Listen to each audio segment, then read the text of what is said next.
दोस्तों, स्वागत है आपका हमारे चैनल आर के वर्मा में। नसरुद्दीन खोजा को दुनिया के नए नए देश देखने का बहुत शौक था। वह अपने शहर में टिक कर नहीं रह पाता था। एक बार अपने गधे पर बैठकर वह मध्य एशिया के देशों की सैर पर निकल पड़ा और लगभग 10 वर्षों तक इन देशों में घूमता रहा। इस बीच बगदाद, इस्तांबुल, तेहरान, बख्शीसराय, तिफलिस, दमिश्क, तबरेज, अखमेज आदि शहरों में गया, जहां उसने धन कमाने के साथ साथ अपने अनेक मित्र और प्रशंसक बनाए। जब इनसे उसका मन उचाट हो गया और अपने वतन की याद उसे आने लगी, तो वह एक दिन अपने शहर बुखारा की ओर चल पड़ा। डाकुओं से सामना। अपने गधे पर सवार होकर खोजा एक जंगल से गुजर रहा था कि एक स्थान पर उसे डाकुओं ने घेर लिया। सभी डाकू सशस्त्र थे। खोजा प्रतिरोध भी न कर सका। डाकुओं ने गधे की जीन में रखे कीमती जेवरात निकाल लिए। उन्होंने खोजा की सोने की मोहरों से भरी थैली भी साफ कर दी और खोजा को छोड़कर वहां से चलते बने। गनीमत यह रही कि उनका ध्यान मोहरों से भरी उस थैली पर नहीं गया जो खोजा ने एक कपड़े में लपेटकर गधे के पेट से बांध दी थी। उस दिन से खोजा ने निश्चय कर लिया था कि अब से वह अकेला नहीं जाएगा। ऐसे ही ख्यालों में डूबा खोजा आगे बढ़ रहा था। तभी उसे ऊंटों के गले में बजती घंटियों की आवाजें सुनाई दीं। उसने गधे को संकेत किया तो गधा तेज गति से आगे बढ़ने लगा। शीघ्र ही वह काफिले के पास पहुंच गया। खोजा ने काफिले वालों से पूछा तो एक व्यक्ति ने उसे बताया, हम लोग तुर्की के व्यापारी हैं और व्यापार के सिलसिले में बुखारा जा रहे हैं। हमारे ऊंटों पर बहुत सा ऐसा सामान लदा है जिसकी बुखारा में बहुत मांग है। उसी व्यापारी ने खोजा को यह भी बताया कि पहले लक मर चुका है और अब बुखारा पर उसका बेटा राज कर रहा है। पुराने बादशाह के मरने की खबर सुनकर खोजा को बहुत दुख पहुंचा। वह बादशाह खोजा का बहुत सम्मान करता था। उसी ने एक जमाने में खोजा को अपना सलाहकार और काजी बनाया था। अब यह नया बादशाह क्या पता उसे पहचानेगा या नहीं। काफिला चलता रहा। जहां रात के समय काफिला पड़ाव डालता, खोजा भी वहीं ठहर जाता। काफिले के साथ साथ 2 सशस्त्र पहरेदार थे जो चलते समय चोर डाकुओं से काफिले की हिफाजत करते थे। 3 दिन की यात्रा के बाद शाम के समय वे लोग बुखारा के किले के बाहर जा पहुंचे। किले का पहरेदार अभी फाटक बंद कर ही रहा था कि व्यापारियों का सरदार जोर से चिल्लाया, ठहरो, किले का फाटक बंद मत करना। यह कहकर उसने सिक्कों से भरी एक थैली हाथ ऊंचा करके उसे दिखाई। रुपयों के लालच में पहरेदार ने पूरा फाटक खोल दिया। काफिले के साथ साथ खोजा भी जल्दी से किले में दाखिल हो गया। फाटक के पास एक मोटा सा मुंशी एक रजिस्टर लिए बैठा था। व्यापारियों ने उस आदमी को कर चुकाया और ऊंटों की नकेल थामे आगे बढ़ गए, लेकिन सिपाहियों ने खोजा को रोक लिया। नगर में आने का कर चुकाओ, मोटे मुंशी ने आदेश दिया। कैसा कर भाई? मैं इस नगर में पहली बार थोड़े ही आया हूं। पहले तो यहाँ शहर में आने पर कोई कर नहीं था। खोजा बोला, और फिर मैं यहाँ हमेशा के लिए रहने थोड़ी ही आया हूँ। बेकार की दलीलें मत दो। मोटा बोला, जब तुम नगर में आए हो तो कर तो चुकाना ही पड़ेगा। यही बादशाह का आदेश है। मन मार कर खोजा ने कर चुकाया और गधे की ओर मुड़ा तो मोटा फिर बोल पड़ा, इस गधे का कर कौन चुकाएगा? इस गधे को नगर में लाने का भी कर चुकाओ, नहीं तो मैं फाटक खुलवाकर अभी बाहर कर दूंगा। खून के घूंट पीकर खोजा को गधे का कर भी चुकाना पड़ा। अब उसके सामने समस्या थी भोजन और रात को ठहरने की। एक जगह आगे जाने पर उसे एक सराय दिखाई दी। गधे को थपथपाकर वह सराय में घुस गया। उसने सराय वाले को कुछ रुपए दिए और अपने भोजन तथा गधे के लिए घास लाने को कह दिया। सराय के मालिक ने दोनों चीजों का इंतजाम कर दिया। भरपेट भोजन करने के बाद खोजा ऐसा सोया। कि फिर अगले दिन सूरज निकलने पर ही उसकी आंखें खुली। वह उठा और गधे पर बैठकर अपने पुश्तैनी घर की ओर चल पड़ा। जब वह अपने घर के बाहर पहुंचा तो यह देखकर उसका दिल रो पड़ा कि उसका शानदार घर खंडहर हो चुका है। समूचे आंगन में खरपतवार उग आई थी। एक कमरा शेष था जिसमें खटखट की आवाज आ रही थी। खोजा उस कमरे में गया तो वहां एक लुहार लोहे की चीजें तैयार करता मिला। खोजा के पूछने पर उसने बताया कि यह घर उसे एक काजी ने दिया था, जो अब नए बादशाह के हुक्म से शहरदर किया जा चुका है। खोजा के पूछने पर उसी लुहार ने बताया कि इस मकान में रहने वाले पुराने बाशिंदे मर खप चुके हैं। सुना है कि नसरुद्दीन खोजा नाम का उनका एक वारिस था जो अब भी लापता है। अपने परिवार, पिता और पत्नी की ऐसी दर्दनाक हालत की खबर सुनकर खोजा का मन रो उठा, पर वह चुप रहा। चुपचाप अपने गधे पर बैठा और वापस उसी सराय की ओर चल पड़ा जहां उसने रात गुजारी थी। उस दिन से उसने नियम बना लिया। वह हर रोज बादशाह के दरबार में जाता और कोशिश करता कि नया बादशाह उसे पहचान ले। खोजा की मेहनत एक दिन रंग लाई। एक दिन जब वह दरबार में आगे को पंक्ति में बैठा हुआ था तो उसने देखा कि नया बादशाह उसे गौर से देख रहा है। दरबार की बर्खास्तगी के बाद जैसे ही खोजा जाने के लिए उठा, बादशाह ने उंगली के संकेत से उसे अपने पास बुलाया। डरता झिझकता सा खोजा बादशाह के पास पहुंचा और झुककर उसे बंदगी की। तुम खोजा हो? नसरुद्दीन खोजा, बादशाह ने पूछा। जी आलमपनाह, खोजा ने विनम्रता से उत्तर दिया।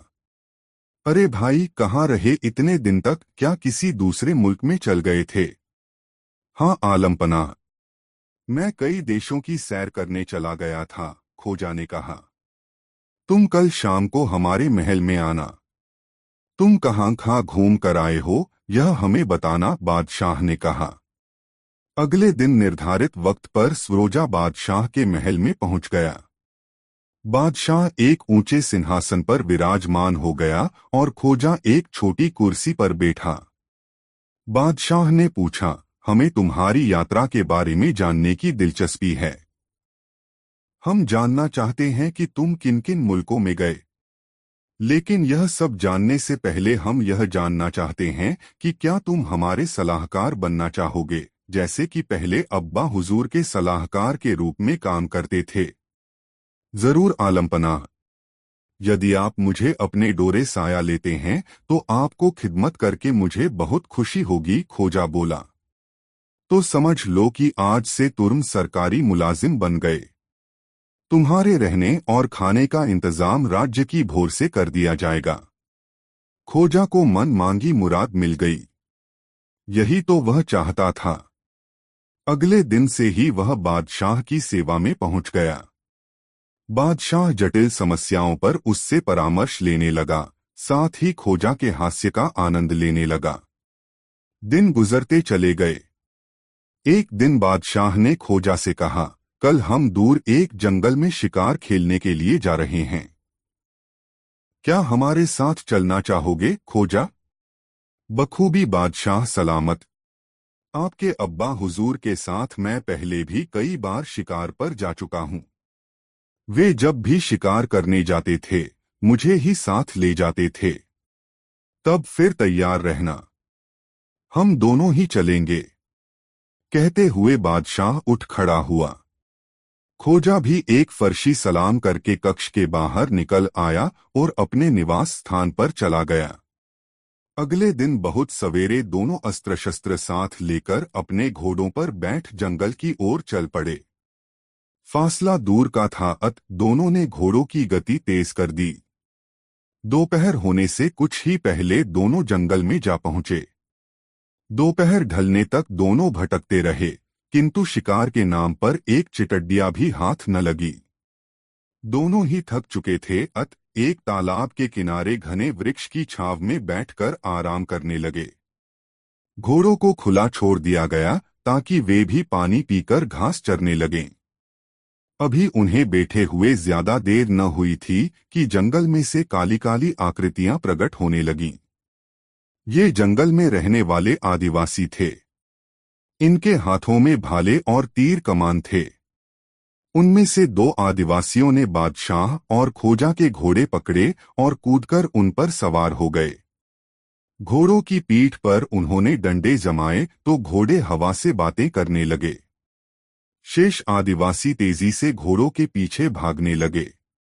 जब तक बादशाह और खोजा संभलते, आदिवासी जंगल में विलुप्त हो गए। बादशाह और खोजा के चेहरे फीके पड़ गए।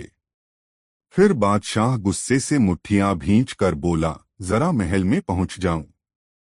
फौज भेजकर सारे जंगल की नाकेबंदी करवा दूंगा। चुन चुन कर मरवाऊंगा इन नालायकों को। बस्तियां जलवा दूंगा। वह तो बाद की बात है जहांपना। सूरज डूबने का समय हो रहा है, अब तो यहां से निकलने की फिक्र कीजिए, खोजा ने कहा। दोनों उठे और वापस शहर की दिशा में चल पड़े। कुछ आगे चलकर बादशाह बोला, ऐसे चुपचाप चलने पर तो रास्ता मिलेगा नहीं। तुम विदेशों में घूमकर आए हो, वहां की कोई बात सुनाओ।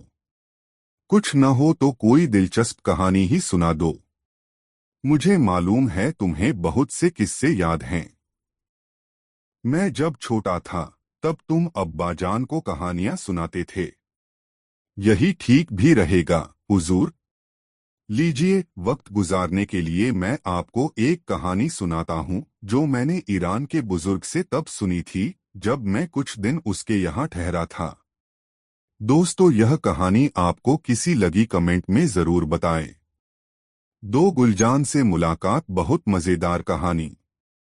प्रतीक्षा की घड़ियां जल्दी ही समाप्त हो गईं और वह घड़ी आ पहुंची जब मुल्ला नसरुद्दीन को अमीर के हरम में घुसने का हसीन मौका मिल गया। गुलजान को एक नजर देखने के लिए उसकी आंखें तरस रही थीं। हरम के मुख्य द्वार तक आते आते मुल्ला नसरुद्दीन ने रास्ते का पूरा नक्शा अपने दिमाग में बैठा लिया था। पूरे रास्ते में सख्त पहरा था। हिजरा उन्हें लेकर एक कमरे में आया। कमरे के बीचों बीच एक पर्दा लटक रहा था। उस बेशकीमती पर्दे के पीछे गुलजान एक नर्म बिस्तर पर बैठी थी। जीने पर्दे के पार उदास और गुमसुम बैठी गुलजान को मुल्ला नसरुद्दीन साफ साफ देख रहा था। अपनी प्यारी गुलजान को देखकर मुल्ला नसरुद्दीन के सीने में हुक सी उठी और उसका दिल चाहा कि पर्दा हटाकर अंदर घुसे और अपनी गुलजान को सीने से लगा ले, मगर चाहकर भी वह ऐसा न कर सका। किसी प्रकार उसने अपने पर काबू पाया और धीरे से गुलजान को पुकारा, गुलजान। उसकी आवाज सुनते ही गुलजान के मुख से हैरत और दहशत भरी चीख निकल पड़ी। मुल्ला नसरुद्दीन को आशंका हुई कि घबराहट में कहीं गुलजान उसे असली नाम से न पुकार बैठे। आठ बड़ी जल्दी से वह बोला, मेरा नाम मौलाना हुसैन है। मैं नया हकीम नजूमी और आलिम हूँ और अमीर की खिदमत के लिए बगदाद से आया हूँ। तुम समझ रही हो न गुलजान? मैं बोलते बोलते वह रुका और अमीर की तरफ पलटा। शायद यह मेरी आवाज सुनकर डर गई है। हो सकता है कि अमीर आजम की गैर मौजूदगी में इस हिजड़े ने इसके साथ कोई बदसलूकी की हो। अमीर ने क्रोधित नजरों से हिजड़े को घूरा। हिजड़ा कांपता हुआ जमीन तक झुक गया। दहशत के मारे एक शब्द भी उसके हलक से न फूटा।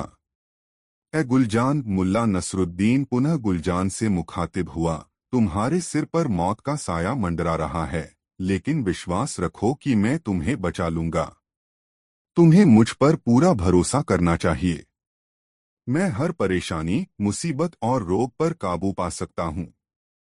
मुल्ला नसरुद्दीन की आवाज वह लाखों में पहचान सकती थी। यह जानकर कि मुल्ला नसरुद्दीन उस तक आ पहुंचा है, उसकी खुशी का ठिकाना न रहा, मगर सावधान भी थी। वह जानती थी कि उसकी कोई भी गलत हरकत मुल्ला नसरुद्दीन का सिर कलम करवा सकती है। आंख बड़ी बारीक और धीमी आवाज में वह बोली, मैं आपकी बातें सुन रही हूँ। मैं आपको जानती हूँ तथा आपका विश्वास करती हूँ।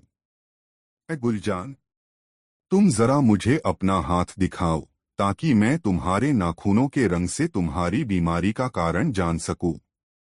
धीरे से रेशम का पर्दा हिला और रुई जैसा नाजुक हाथ बाहर आया। मुल्ला नसरुद्दीन ने धीरे से गुलजान का हाथ थाम लिया।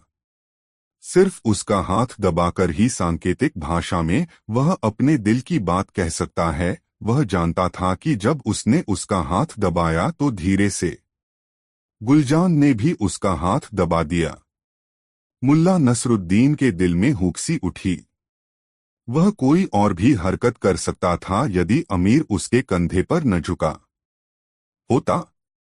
वह बड़े गौर से एक एक हरकत देख रहा था। मुल्ला नसरुद्दीन को अपने कंधे पर उसके सांस लेने की सरसराहट स्पष्ट सुनाई दे रही थी। मुल्ला नसरुद्दीन ने उसकी छोटी उंगली पकड़ ली और गौर से उसका नाखून देखने लगा। उसने चिंतित दृष्टि से अमीर की ओर देखा और गुलजान से पूछा, कहाँ दर्द है गुलजान? दिल में। वह एक लंबी सांस लेकर बोली, मेरा दिल गम और चाहत से लबरेज है। तुम्हारे गम का कारण क्या है? मैं जिससे मोहब्बत करती हूँ उससे जुदा हूँ, मुल्ला नसरुद्दीन ने अमीर के कान में कहा। यह अमीर आजम की जुदाई में बीमार है। यह सुनते ही अमीर का चेहरा खिल उठा। गुलजान पुनः बोली, जिसे मैं दिलोजान से चाहती हूँ वह मुझसे जुदा है। मुझे लगता है कि मेरा प्यार मेरे बिल्कुल करीब है, लेकिन न तो मैं उसे गले ही लगा सकती हूँ और न ही प्यार कर सकती हूँ। हाय, न जाने वह मुबारक घड़ी कब आएगी जब वह प्यार से मुझे अपने गले लगाएगा। मुल्ला नसरुद्दीन ने गहरा आश्चर्य जाहिर किया। या अल्लाह, इतने थोड़े समय में ही शहंशाह ने इनके दिल पर कैसा जादू कर दिया है। वल्लाह, मरहबा। यह सुनकर अमीर की खुशी का कोई ठिकाना न रहा। वह एक जगह खड़े नहीं हो पा रहे थे, बल्कि आस्तीन में मुंह छिपाए पागलों की भांति खींखी करके हंस रहे थे। अमीर की हरकतें देखकर पर्दे के पीछे बैठी गुलजान बड़ी मुश्किल से अपनी हंसी रोक पाई। मुल्ला नसरुद्दीन ने पुनः उसे सांकेतिक भाषा में समझाना शुरू किया। गुलजान, तुम किसी प्रकार की चिंता मत करो, मैं तुम्हें प्रत्येक खतरे से बचा लूंगा। फिलहाल तो अमीर आजम तुम्हारे करीब नहीं आ सकेंगे, क्योंकि मैंने उन्हें आगाह कर दिया है कि सितारों का आदेश है कि वे किसी औरत का नकाब न उल्टे। लेकिन इसके बावजूद तुम्हारी खुशी का दिन निकट ही है। सितारे धीरे धीरे अपना अंदाज बदल रहे हैं। तुम समझ रही हो न गुलजान? सितारे शीघ्र ही मुबारक होंगे और तुम अपने प्यारे, अपने सपनों के शहजादे की बाहों में होगी। मैं जिस रोज तुम्हें दवा भेजूंगा उससे अगले रोज तुम्हारी खुशी का दिन होगा। हाँ, दवा पीने के अगले रोज तुम तैयार रहना अपने दामन में खुशियां भरने के लिए। गुलजान से यह खुशी बर्दाश्त नहीं हो पा रही थी। वह कभी रोती कभी हंसती। वह बोली, शुक्रिया ए मौलाना हुसैन, आपका लाख लाख शुक्रिया ए हकीम मौलाना हुसैन। मैं समझ गई कि मेरा प्यार मेरे बिल्कुल नजदीक है। मुझे लगता है कि उसके और मेरे दिल की धड़कनें एक हो गई हैं। मैं उसके बिना नहीं रह सकूंगी। और फिर उसे समझा बुझाकर मुल्ला नसरुद्दीन और अमीर हरम से वापस लौट आए। दरबार में आकर अमीर ने सोने के सिक्कों से भरी थैलियां मुल्ला को भेंट की। फिर मुल्ला नसरुद्दीन अपने आवास की ओर बढ़ गया। दोस्तों, वीडियो को एक लाइक जरूर कर दे। 3 मुल्ला का भेद खुला। मजेदार कहानी। सुबह का वक्त गुजरता जा रहा था। ज्यों-ज्यों सूरज चढ़ रहा था त्यों-त्यों गर्मी बढ़ती जा रही थी। दोपहर तक इतनी गर्मी बढ़ चुकी थी कि लोगों को शरीर के कपड़े उतार देने का मन करने लगा था। मुल्ला नसरुद्दीन अपने कक्ष से निकलकर कैदी के कक्ष में पहुंचा। ए परम विद्वान और गुणी मौलाना हुसैन, आज आपकी कैद की मियाद खत्म हो जाएगी। आज की रात मैं खुद भी इस महल को छोड़ दूंगा मगर मैं एक शर्त पर आपके भागने के लिए आपका द्वार खुला छोड़ सकता हूं कि आप यहां से 2 दिन और न निकलें। यदि आपने मेरी यह बात न मानी तो यह भी हो सकता है कि उस समय मैं महल में ही रहूं तो आप अमीर को मेरा असली नाम और इस सारी घटना के विषय में अवश्य बता दें। अब आखिर तुम हो कौन? बूढ़े आलिम ने कांपते स्वर में पूछा। जीवाए मुल्ला नसरुद्दीन। का क्या? मुल्ला नसरुद्दीन बूढ़ा आलिम इस प्रकार हड़बड़ाकर पीछे हटा मानो उसका पांव जलते तवे पर पड़ गया हो। वह फटीफटी आश्चर्य और दहशत भरी नजरों से मुल्ला नसरुद्दीन का चेहरा देखता रह गया। आतंक की हालत यह थी कि भय के मारे उसकी घिघी बंध गई। मुंह से आवाज तक नहीं निकली। मुल्ला नसरुद्दीन ने अब अधिक देर वहां रुकना मुनासिब न समझा। वह आहिस्ता से कक्ष से बाहर आ गया। वह कमरा एक मीनार में बना हुआ था। इसके नीचे सिपाहियों का पहरा था। मुल्ला नसरुद्दीन के जाते ही बूढ़े आलिम ने अपने द्वार की सांकल बंद कर ली और होंठों ही होंठों में बड़बड़ाया, नहीं नहीं, मेरा मुल्ला नसरुद्दीन से कोई वास्ता ही नहीं है। चाहे मुझे यहाँ 1 महीना कैद रहना पड़े, मगर मैं चुप रहूंगा, बिल्कुल चुप। यह मुल्ला नसरुद्दीन इंसान नहीं, शैतान है। दोस्तों, वीडियो को एक लाइक जरूर कर दे। 3 मौलाना हुसैन बने नसरुद्दीन। नई मजेदार कहानी।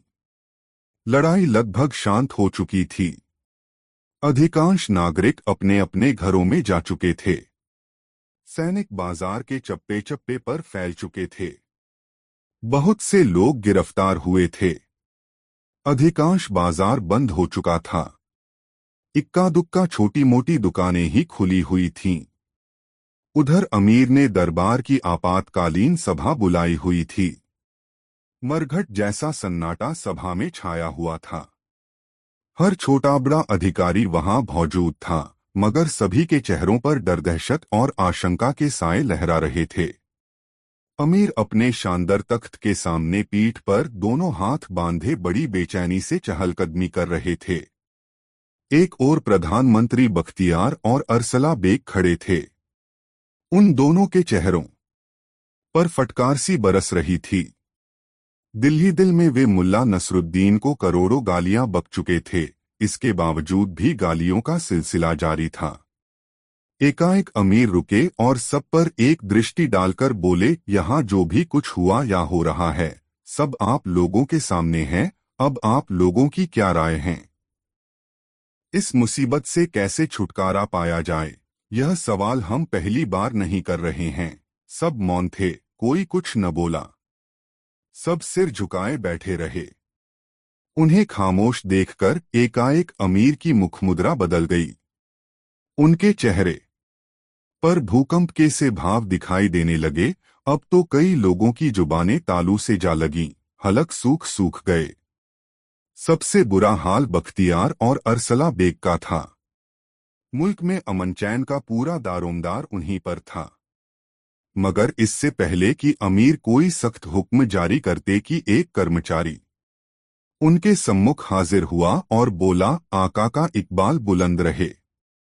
महल के फाटक पर एक अजनबी आया हुआ है जो खुद को बगदाद का आलिम मौलाना हुसैन बताता है। उसका कहना है कि मौलाना हुसैन। अमीर ने उसकी पूरी बात सुने बिना ही हुक्म दंदनाया, उन्हें अदब के साथ भीतर लाया जाए। कर्मचारी चला गया। अमीर के चेहरे का तनाव तेजी से कम होने लगा। उनके चेहरे पर विश्वास के ऐसे चिन्ह दिखाई देने लगे मानो अब उनकी सारी परेशानियां दूर होने वाली हों।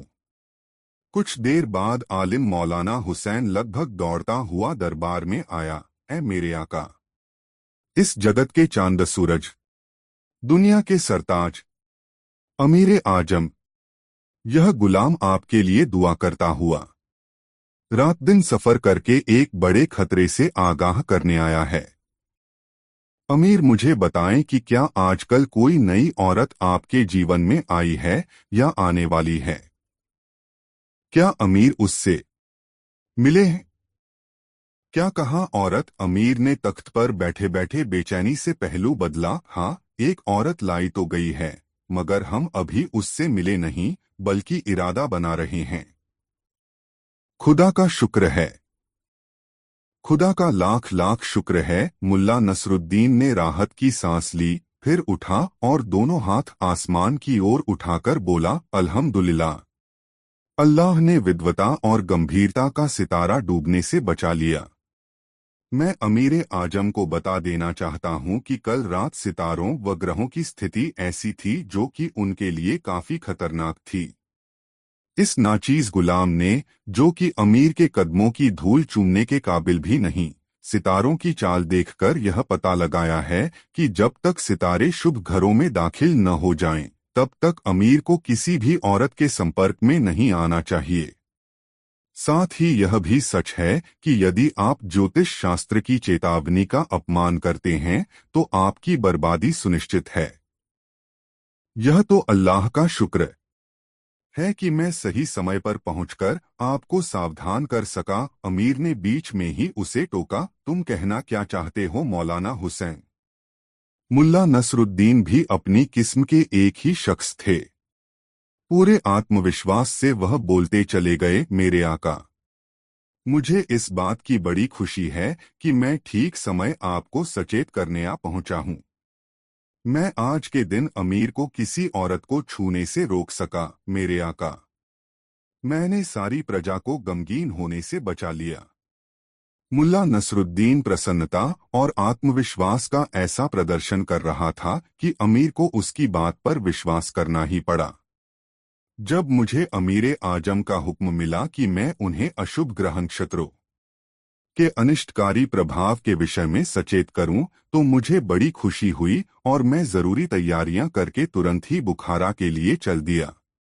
मैंने चलने से कई दिन पहले अमीर की जन्मपत्री तैयार की और उसी समय से अमीर की खिदमत में जुट गया।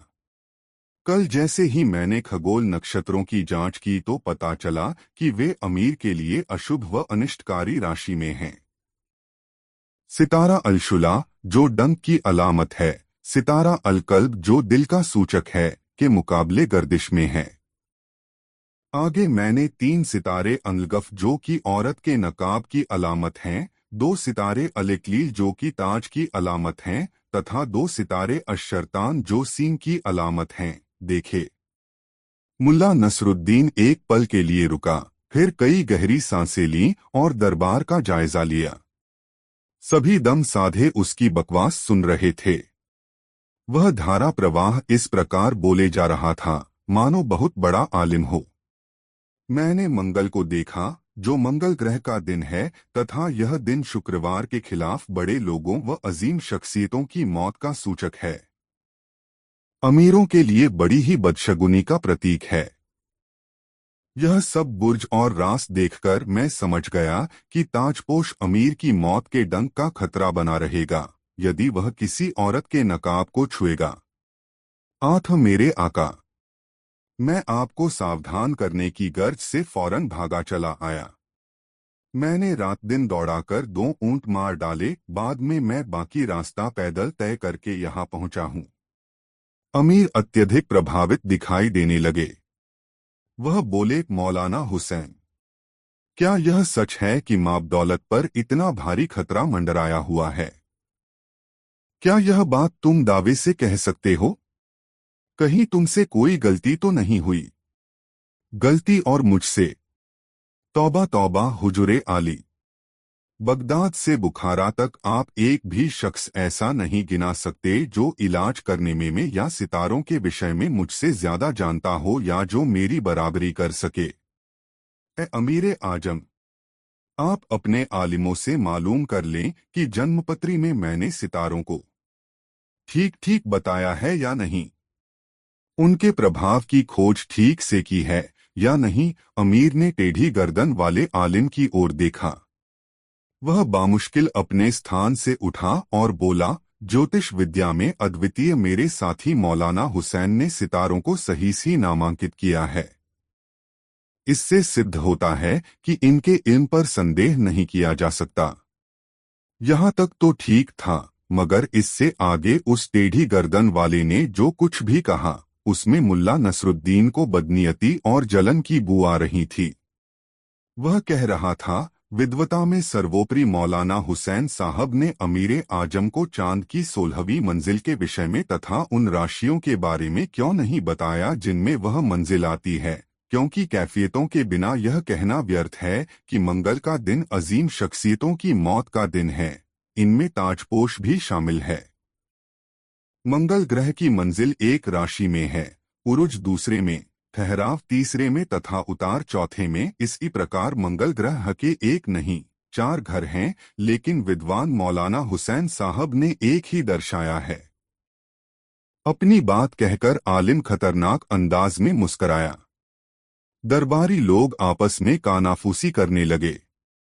वे सोच रहे थे कि नया आलिम उलझन में फंस गया है, मगर वे क्या जानते थे कि उनके सामने आलिमों का आलिम मुल्ला नसरुद्दीन खड़ा है, जिसने जीवन में कभी हार मानना नहीं सीखा।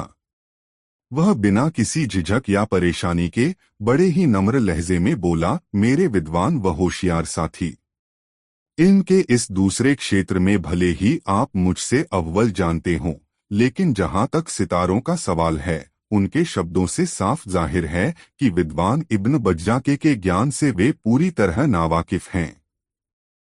इब्न बज्जा का दावा है कि मंगल की मंजिल हमल तथा अकबर, मेष व वृश्चिक की राशि में है, उसका उतार कर्क, उरुज मकर व ठहराव तुला राशि में है, लेकिन बहरसूरत वह मंगल का ही है तथा उस पर उसकी वक्र दृष्टि होने से ताजपोशों के लिए अनिष्टकारी व घातक है। इस प्रकार धारा प्रवाह रूप से बोलते वक्त मुल्ला नसरुद्दीन को इस बात की तनिक भी परवाह नहीं थी कि वह सही बोल रहा है या गलत। वह तो जानता था कि ऐसे मौकों पर बड़बोले और बातूनी लोगों की ही जीत होती है। वह आलिम के साथ भिड़ने के लिए पूरी तरह तैयार था, लेकिन आलिम उसकी चुनौती स्वीकार न कर सका। दरबारी उल्टे उसे ही घूरने लगे, क्योंकि मुल्ला नसरुद्दीन के धारा प्रवाह बोलने से वे काफी प्रभावित दिखाई दे रहे थे। यदि तुमने सभी सितारों का सही नाम व अनुभव बताया है, एकाएक ही अमीर बोल उठे, और तुम्हारी बात पूरी तरह ठीक है, तो भी हमारी समझ में एक बात नहीं आ भा रही है कि हमारी जन्मपत्री में सितारे अशरतान कहाँ से आ गए, जो कि सींगों की अलामत निशानी हैं। मौलाना हुसैन, तुमने वास्तव में ठीक समय पर आकर हमें सचेत किया है, क्योंकि आज सवेरे ही एक जवान लड़की हमारे हरम में लाई गई है। हम उससे मिलने की तैयारी। नहीं मेरे आका, नहीं, एकाएक ही खौफजदा होते हुए मुल्ला नसरुद्दीन चीखा, उसे अपने ख्यालों से ही दूर कर दीजिए। आपके लिए तो उसके बारे में सोचना भी गुनाह है, जिस प्रकार चीखकर असभ्य तरीके से वह अमीर को संबोधित कर रहा था। हालांकि वह दरबारी सभ्यता के विपरीत था, किंतु वह जानता था कि इस प्रकार का नाटक करके ही वह अमीर के अधिक निकट पहुंच सकता है। इसे अमीर के प्रति उसकी वफादारी ही माना जाएगा। इस प्रकार उसने अमीर से उस लड़की को न छूने की पूरी गर्मजोशी से आरजू मिन्नत की। वह बोला, ऐ मेरे अमीरे आजम, मैं चाहता हूं कि मुझे आंसुओं का दरिया बहाना न पड़े और न ही गम का काला लिबास पहनना पड़े। मौलाना हुसैन के इस परामर्श से और परामर्श देने के ढंग से अमीर अत्यधिक प्रभावित दिखाई देने लगे। वह बोले, मौलाना हुसैन, घबराओ मत, तसल्ली रखो, हम अपनी रियाया के दुश्मन नहीं हैं जो हम उसे आंसू बहाने पर मजबूर करें। हम तुम्हें विश्वास दिलाते हैं कि हम अपने जीवन की पूरी हिफाजत करेंगे, क्योंकि हमारा जीवन हमारी रियाया की अमानत है। मेरा विश्वास करो कि तुम्हारी सलाह के बिना हम उसका तो क्या, किसी भी औरत का मुंह नहीं देखेंगे। फिर उन्होंने हुक्का गुड़गुड़ाया। उसके बाद हुक्के की नली आलिम की ओर बढ़ा दी। नए आलिम ने सिर झुकाकर तहेदिल से अमीर की इस मेहरबानी को कबूल किया। यह देखकर सभी दरबारी ईर्ष्या से जल उठे। प्रधानमंत्री बख्तियार और सेनापति अरसला बेग तो ऐसा महसूस कर रहे थे जैसे उन्हें भरे दरबार में नंगा कर दिया गया हो। तभी अमीर ने ऐलान किया, माबदौलत नए आलिम मौलाना हसैन को अपने राज्य का विद्वान शिरोमणि मुकर्रर करने की मेहरबानी करते हैं। उनकी विद्वता तथा ज्ञान, साथ ही माबदौलत के प्रति वफादारी लोगों के लिए मिसाल है। अमीर बोलते जा रहे थे और दरबार के मुहर्रिर तेजी से रजिस्टरों पर अपनी कलम चला रहे थे। फिर अमीर ने सभी दरबारियों को संबोधित किया, जहां तक तुम लोगों का सवाल है, माबदौलत अपनी सख्त नाराजगी जाहिर करते हैं। इसका सबसे बड़ा कारण यह है कि मुल्ला नसरुद्दीन द्वारा फैलाए गए खतरों के अतिरिक्त भी माबदौलत के सिर पर मौत का खतरा मंडरा रहा था, जिसकी तरफ तुम में से किसी ने भी उंगली उठाई। मौलाना ना हुसैन, जरा इन न मुखों के इन मुखा चेहरे तो देखो, बिल्कुल गधे नजर आते हैं। वास्तव में पूरी दुनिया में किसी भी बादशाह ने ऐसे लापरवाह मंत्री न रखे होंगे। मौका अच्छा था, मुल्ला नसरुद्दीन ने फौरन आग में घी डाला। आप बिल्कुल ठीक कहते हैं आलमपना। मैं तो यह भी कहना चाहता हूं कि इन मुखों के चेहरों पर नेकी और ईमानदारी की झलक भी दिखाई नहीं देती। ये लोग चोर हैं, सबके सब चोर। अमीर ने पूरे आत्मविश्वास और क्रोध से कहा, ये दिन रात हमें लूटते रहते हैं। हमें महल की हर चीज पर नजर रखनी पड़ती है। बादशाह होकर हमें खुद अपनी छोटी छोटी वस्तुओं की हिफाजत करनी पड़ती है। ये लोग अक्सर हमारी कोई न कोई वस्तु गुम कर देते हैं। आज सुबह ही हम अपना रूमाल बाग में भूल आए। मौलाना हुसैन, हमें बताते हुए बड़ी शर्म आ रही है कि आधा घंटा भी नहीं लगा इन्हें वह रूमाल गायब करने में। तुम तो समझ ही गए होगे न मौलाना कि आखिर यह गंदी और गिरी हुई हरकत किसने की होगी। अमीर बोल रहे थे और मुल्ला नसरुद्दीन की पैनी नजरें दरबारियों पर थिरक रही थीं। रुमाल का जिक्र आते ही उसने टेढ़ी गर्दन वाले आलिम को नजरें चुराते देखा। फिर उसने बड़ी सफाई से अपने लिबास की दाहिनी जेब दबाई। मुल्ला नसरुद्दीन की पारखी नजरों से उसकी यह हरकत छुप न सकी। वह बड़ी तसल्ली से अपने स्थान से उठा, धीरे धीरे चलता हुआ आलिम के पास पहुंचा। फिर बड़ी सफाई से उसके लिबास की जेब में हाथ डालकर उसने वह रुमाल खींच लिया जो सोने के तारों से कढ़ा हुआ था। अमीरे आजम, क्या इसी रुमाल के खो जाने पर आप दुखी हैं? यह देखकर आश्चर्य और भय के मारे सभी दरबारी सत्ते में आ गए। नया आलिम वास्तव में ही खतरनाक प्रतिद्वंद्वी सिद्ध हो रहा था। यह टेढ़ी गर्दन वाला वही आलिम था जिसने मुल्ला नसरुद्दीन का विरोध किया था और अब पहले ही झटके में मुल्ला नसरुद्दीन ने उसे तबाह कर दिया। उसका भांडा फूट चुका था। यह सब देखकर भय के मारे सभी अधिकारियों के दिल बैठे जा रहे थे। यह देखकर अमीर गरजकर बोले, वाकई मौलाना हुसैन, वाकई तुम बड़े काम के आदमी हो। अल्लाह गवाह है, यही हमारा रूमाल है। तुम कमाल के आदमी हो मौलाना हुसैन। फिर वह दरबारियों की ओर पलटे, आखिर तुम रंगे हाथों पकड़े ही गए। तुम लोगों ने हमारा बड़ा नुकसान किया है, मगर अब एक धागा भी तुम लोग नहीं चुरा पाओगे। जहां तक इस गंदे चोर का सवाल है, इसके पूरे शरीर के बाल नोचकर इसके तलवों में 100 बेंत मारे जाएं। इसे नंगा करके उल्टा गधे पर बैठाया जाए तथा चोर चोर कहते हुए इसे सारे शहर में घुमाया जाए। बादशाह का हुक्म सुनते ही अरसला बेग ने सैनिकों को इशारा किया। अगले ही पल सिपाहियों ने आलिम को दबोच लिया, फिर धकेलते हुए बाहर ले गए। आलिम बुरी तरह चीख चिल्ला रहा था। बाहर सिपाही उस पर बुरी तरह पिल रहे थे।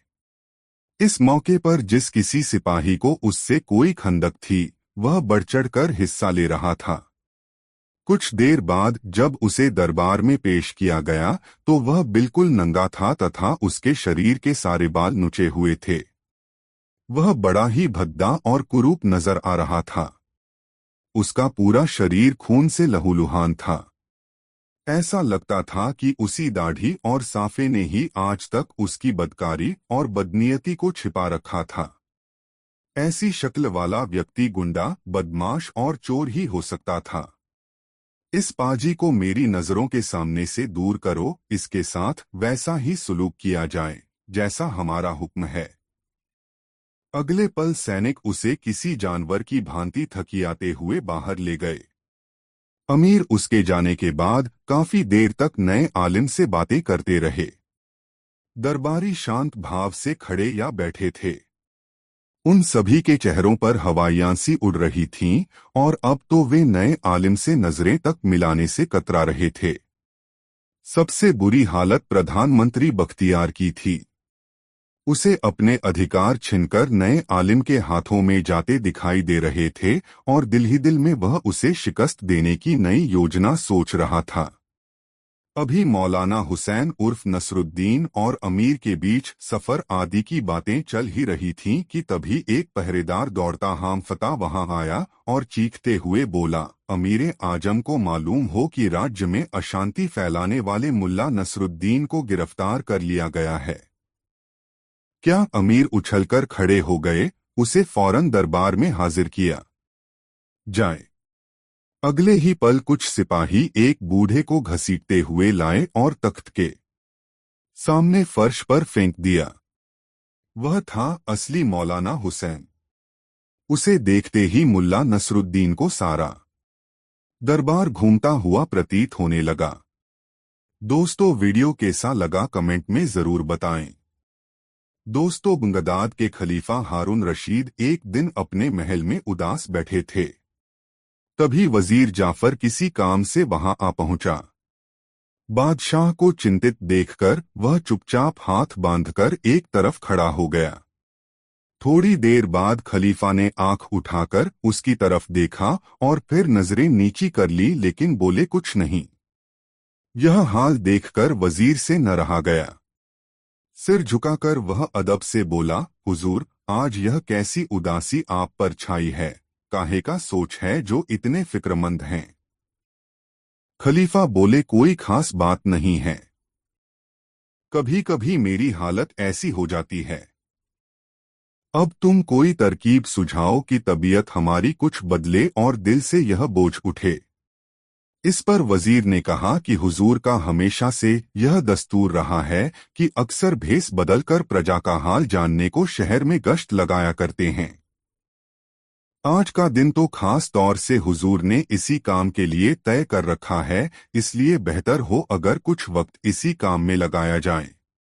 खलीफा यह सुनकर उठे और मुस्कराकर वजीर से बोले, यह बात तूने अच्छी याद दिलाई। जा जल्दी भेस बदल कर आ। तब तक हम भी पोशाक बदल लेते हैं। फिर दोनों 2 घड़ी शहर का चक्कर लगाएंगे और अपनी प्रजा का हाल मालूम करेंगे। थोड़ी देर बाद दोनों अपना अपना भेस बदलकर सौदागरों का भेस बनाकर शहर का हालचाल मालूम करने निकल पड़े। चलते चलते वे शहर से बाहर निकल गए। आगे एक नदी थी। नदी पर पुल बना था। दोनों चाहते थे कि नदी पार कर बस्तियों में कुछ देर घूमा जाए। तभी पुल के नुक्कड़ पर बैठे एक अंधे फकीर की आवाज उनके कानों में पड़ी। दोनों रुक गए। फिर फकीर ने आवाज लगाई, ओ जाने वालों, अल्लाह के नाम पर इस अंधे फकीर को भी कुछ देते जाओ। खलीफा ने अपनी जेब से एक अशर्फी निकाली और उसके हाथ पर रख दी। इस पर अंधे ने खलीफा का हाथ पकड़कर कहा, ऐ मेरे दाता, यह खैरात देकर तूने इस अंधे पर बड़ा एहसान किया। अब एक और मेहरबानी कर दो। खलीफा ने पूछा, वह क्या? फकीर बोला, एक धौल मेरे सिर पर लगा कि मैं इसी सजा के लायक हूं, बल्कि इससे भी ज्यादा के। और यह कहकर उसने खलीफा का हाथ छोड़कर उसका दामन पकड़ लिया। खलीफा अंधे की इस हरकत पर बड़े हैरान हुए। बोले, ऐ भले आदमी, तेरे सिर पर धौल लगाकर अपनी खैरात के पुण्य को क्यों नष्ट करूं? भला यह कोई बात हुई? यह कहकर उन्होंने अपना दामन छुड़ाकर आगे बढ़ना चाहा, मगर फकीर ने दामन और कसकर पकड़ लिया और कहा कि ऐ मेरे मेहरबान, मेरी इस गुस्ताखी को माफ कर और एक धौल मेरे सिर पर जरूर लगा। नहीं तो अपनी यह खैरात की हुई अशर्फी वापस ले ले, क्योंकि मैंने कसम खा रखी है कि बिना धौल लगवाए खैरात नहीं लूंगा और मैं इस कसम को नहीं तोड़ूंगा। अब खलीफा क्या करते? मजबूर होकर आहिस्ता से एक धौल उस अंधे के सिर पर मारा और वजीर को आगे बढ़ने का इशारा किया। अंधे ने खलीफा का दामन छोड़ दिया और दोनों हाथ उठाकर उन्हें दुआ दी। वजीर और खलीफा दोनों वहां से आगे बढ़े, लेकिन चंद कदम आगे जाकर खलीफा ने वजीर को हुक्म दिया, इस फकीर को कल दोपहर की नमाज के बाद हमारे दरबार में हाजिर होने का हुक्म दिया जाए। हम इसकी अजीब कसम की वजह मालूम करना चाहते हैं। वजीर ने वापस जाकर फकीर से कहा, वह जिन्होंने तुझे अभी अशर्फी खैरात में दी है बगदाद के खलीफा हैं। तू कल दोपहर को नमाज के बाद उनके दरबार में हाजिर हो। वह तुझसे कुछ पूछना चाहते हैं। अगले दिन दोपहर की नमाज के बाद वह अंधा फकीर खलीफा के दरबार में हाजिर हुआ और उसने खलीफा को सलाम किया। खलीफा ने पूछा, तेरा नाम क्या है? उसने कहा, बाबा अब्दुल्ला। खलीफा ने कहा, कल मैंने एक अशर्फी तुझे दी थी तो तूने उसको लेकर क्यों मुझसे जिद की थी कि मैं तुझे एक धौल मारूं या अपनी खैरात फेर लूं? तूने कसम क्यों खाई है कि जो कोई तुझे खैरात दे वह तुझे एक धौल भी मारे? अपनी इस अजीबोगरीब कसम की वजह फौरन सच सच बयान कर। खलीफा का यह हुक्म सुनकर बाबा अब्दुल्ला ने अपने सिर को जमीन तक झुकाया और फिर अदब से हाथ बांधकर बोला, हुजूर, पहले मेरी गुस्ताखी जो कल मैंने बेपहचाने आपके हुजूर में की थी माफ करें और फिर मेरी दास्तान सुने। हुजूर, मैं इसी बगदाद शहर का रहने वाला हूँ। मेरा जन्म यहीं हुआ था।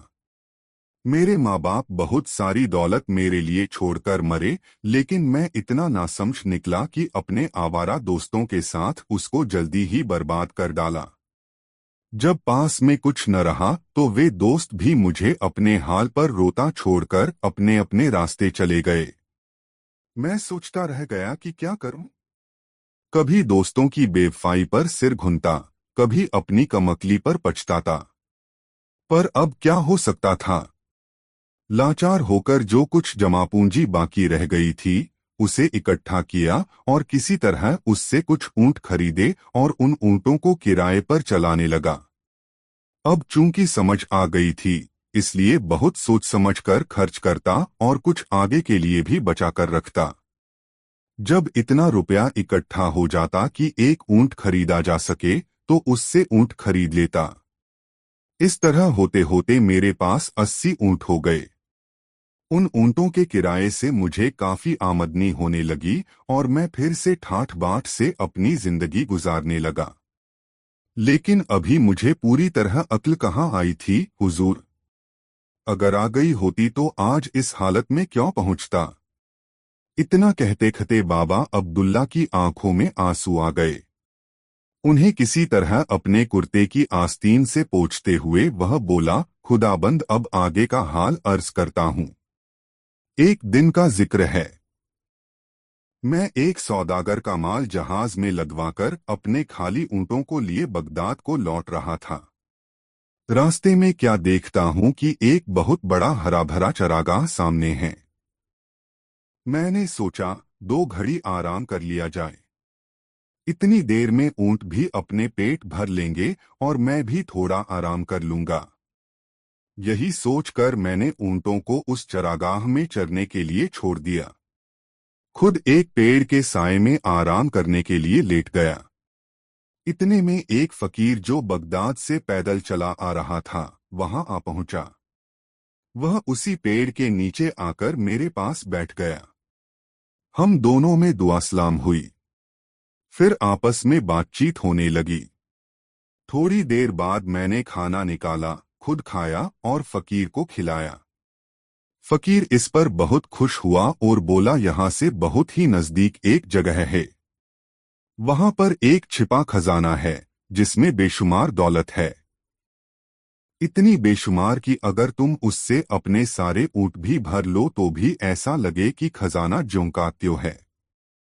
यह सुनकर मैं बहुत खुश हुआ और फकीर से बोला, आप तो फकीर हैं, खुदा से लो लगाए हैं, इसलिए दुनिया की दौलत से आपको क्या लेना देना, लेकिन मैं हूं दुनियादार आदमी। मेहरबानी करके मुझे उस खजाने का अतापता बता दीजिए, मैं अपने ऊँटों को वहां ले जाऊंगा। अगर आपका जी चाहे तो आप भी दौलत से लदा एक ऊँट ले लेना, मैं खुशी खुशी आपको भेंट कर दूंगा। मैंने हुजूर यह बात कहने को तो कह दी, लेकिन मेरा मन भीतर से मुझे कोस रहा था कि एक ऊँट बिना वजह इस फकीर को देने का वादा किया, यह उसका क्या करेगा। लेकिन वह फकीर भी एक ही था। बोला, वाह, एक ऊँट के ये मैं तुम्हें इतने कीमती और बड़े खजाने का पता क्यों बतलाऊं। हाँ, एक सूरत में उस खजाने का पता बता सकता हूं कि तुम सब ऊँट मेरे साथ ले चलो, उस खजाने से उन्हें भर लाएंगे, फिर उन 80 ऊँटों में से आधे तुम्हारे आधे हमारे। अगर मेरी यह शर्त तुम्हें मंजूर नहीं तो तुम अपनी राह लगो और मैं अपना रास्ता पकड़ता हूं। इस पर मैंने सोचा, 40 ऊँटों पर लदा हुआ खजाना भी क्या कम है, मेरी आने वाली 7 पुश्तों को काफी होगा। सो फौरन राजी हो गया और ऊँटों को लेकर उसके साथ चल पड़ा। थोड़ा सफर करने के बाद हम दोनों एक पहाड़ के दर्रे में पहुंचे, जिसकी राह बहुत तंग थी, इसलिए ऊँटों को कतार बांधकर वहां से ले जाना पड़ा। थोड़ा आगे जाकर उस फकीर ने मुझसे कहा, अब तुम यहीं पर ऊँटों को बिठाकर मेरे साथ आओ। मैं उन सबको वहीं बिठाकर उनके साथ हो लिया। फकीर ने थोड़ी लकड़ियां जमा करके एक पत्थरी और लोहे का टुकड़ा अपने पास से निकालकर आग पैदा की और उनको जलाया। फिर आग पर कोई खुशबूदार चीज डालकर कुछ मंत्र पढ़े, जिन्हें मैं कतई न समझ सका। मंत्रों के पढ़ते ही आग से गहरा धुआं उठा और ऊपर जाकर फट गया। अब जहां वह धुआं फटा था वहां एक टीला नजर आने लगा, जो पहले दिखाई नहीं पड़ता था। फिर मेरे देखते देखते हमारी जगह से उस टीले तक एक रास्ता सा बन गया। गौर से देखा तो पाया कि वह रास्ता टीले के ऊपर एक बड़े मकान के दरवाजे तक जाता था। दरवाजा उस वक्त खुला हुआ था। हम दोनों ऊँटों समेत उस मकान में पहुंचे। भीतर जाकर देखा कि बेशुमार दौलत, अशरफियां, हीरे जवाहरात और सोने चांदी के रूप में वहां बड़े बड़े ढेरों में सजाकर रखी हुई हैं। बस फिर क्या था, हम दोनों ने उस धन को ऊँटों पर लादना शुरू किया और बहुत देर की मेहनत के बाद हम सब ऊँटों को हीरों और अशरफियों से भरकर बाहर लाए। खजाने का दरवाजा बंद किया और चलने का इरादा करने लगे, लेकिन तभी वह फकीर उस खजाने का दरवाजा खोलकर एक बार फिर उसके भीतर गया और वहां से एक संदूक में से एक लकड़ी की डिबिया निकालकर लाया और मुझे दिखाकर उसने वह डिबिया अपनी जेब में रख ली। फिर हम उन ऊँटों को आधे आधे बांटकर उस पहाड़ी दर्र से बाहर निकले। थोड़ी दूर आगे जाकर एक दूसरे से जुदा हुए। फकीर अपनी राह पर आगे बढ़ा और मैं बगदाद के लिए रवाना हुआ। चलते वक्त मैंने उस फकीर का बहुत बहुत शुक्रिया अदा किया कि उसकी मेहरबानी से मुझे इतनी दौलत मिली, लेकिन अभी मैं चंद कदम ही आगे बढ़ा होऊंगा कि मुझ पर शैतान सवार हो गया। मेरे दिल में लालच ने सिर उठाया और कहा कि यह फकीर जिसके आगे पीछे दुनिया में कोई नहीं, इतनी दौलत का क्या करेगा। उल्टे इतनी दौलत और इतने ऊने की सार संभाल में इसका सारा वक्त लगने लगेगा। फिर यह खुदा को किस वक्त याद किया करेगा। यह सोचकर मैं वापस मुड़ा और उस फकीर को आवाज लगाई। फकीर मेरी आवाज सुनकर रुक गया। नजदीक पहुंचकर मैंने उससे कहा, बाबा आप तो फकीर हैं, आप इतने धन दौलत का क्या करेंगे। फिर आपको इतने ऊँटों की देखभाल करने में भी तकलीफ होगी। इससे बेहतर है कि मुझे 10 ऊँट और दे दो। इस पर वह फकीर बोला कि भैया, सच कहता है कि इतने ऊँटों को रखना मेरे बस का नहीं। तू जितने इनमें से लेना चाहे ले ले। लेकिन मेरे मुंह से तो 10 की बात निकली थी, सो मैं 10 ही लेकर वापस हो लिया। लेकिन तभी ख्याल आया कि जब इस फकीर ने 10 ऊंट बिना किसी मलाल के दे दिए तो 10 उससे और मांग लेने चाहिए। यह सोचकर मैं फिर उस फकीर के पास गया और कहा, बाबा आप 30 ऊंटों का भी क्या करेंगे? 10 मुझे और दे दो। इस पर फकीर बोला, अच्छा भाई तेरी मर्जी है तो इनमें से 10 और ले लो, मेरे लिए 20 ऊंट बहुत हैं। मैं इस फकीर के हिस्से में से 10 ऊंट और लेकर चला, लेकिन मेरे ऊपर तो लालच का भूत सवार था। थोड़ी दूर आगे बढ़कर फिर मेरे दिल में ख्याल आया कि 20 ऊंटों का भी वह फकीर क्या करेगा, 10 और मांग लेने चाहिए। मैं फिर उसके पास पहुंचा और 10 ऊंट उससे और ले लिए, लेकिन फिर भी मेरा लोभ नहीं मिटा। मैं फिर वापस लौट आया और दमदिलासा देकर उसके पास से बाकी के सभी 10 ऊंट भी ले लिए। फकीर ने भी सबके सब ऊंट मुझे हंसी खुशी दे दिए और खाली हाथ वह अपनी राह चलने लगा। लेकिन मेरे सिर पर तो शामत सवार थी। शैतान ने मेरी मति हर ली थी। लोभ ने मेरे दिल में घर कर लिया था। सो हुजूर, मैं किस्मत का मारा इतनी दौलत पर भी संतोष न कर सका। इतना कहते कहते बाबा अब्दुल्ला का गला भर आया और डबड़बाई अंधी आंखों को पगड़ी के छोर से पहुंचकर वह फकीर आगे बोला, हुजूर पता नहीं उस दिन मेरे सिर पर कौन सी बला सवार थी। थोड़ी दूर जाकर मेरे दिल में अचानक ख्याल आया कि वह डिबिया जो फकीर ने मुझे दिखाकर अपनी जेब में रख ली थी, वह तो फकीर के पास ही रह गई। पता नहीं उसके भीतर के मरहम में क्या खूबी है, उसे भी उस फकीर से मांग लेना चाहिए। वह उसका क्या करेगा? आखिर मैंने वापस जाकर उस फकीर से कहा, तुम उस डिबिया को जिसमें मरहम है अपने पास रखकर क्या करोगे? उसे भी मुझे दे दो। फकीर ने उसे देने से इनकार कर दिया। इस पर उसे पाने की इच्छा मेरे मन में और बलवती हुई। मैंने मन ही मन सोचा कि अगर यह फकीर उस डिबिया को राजी खुशी नहीं देता तो उसे जबरदस्ती छीन लूंगा। शायद फकीर ने मेरे मन की बात भांप ली। उसने उस डिबिया को अपनी जेब से निकाला और मुझे देकर कहा, अगर तेरी खुशी इसी को लेने में है तो यह भी हाजिर है, मगर ध्यान से सुन, तुझे इस मरहम की तासीर बताए देता हूँ। यह सुनकर मैं बहुत खुश हुआ। झट डिबिया उसके हाथ से लपककर अपनी जेब के हवाले करके बोला, हाँ बाबा, मेरे ऊपर आपने जब इतनी मेहरबानी की है तब यह आखिरी मेहरबानी और कर दो। मैं सारी उम्र आपका एहसानमंद रहूंगा। बताओ मरहम की तासीर क्या है?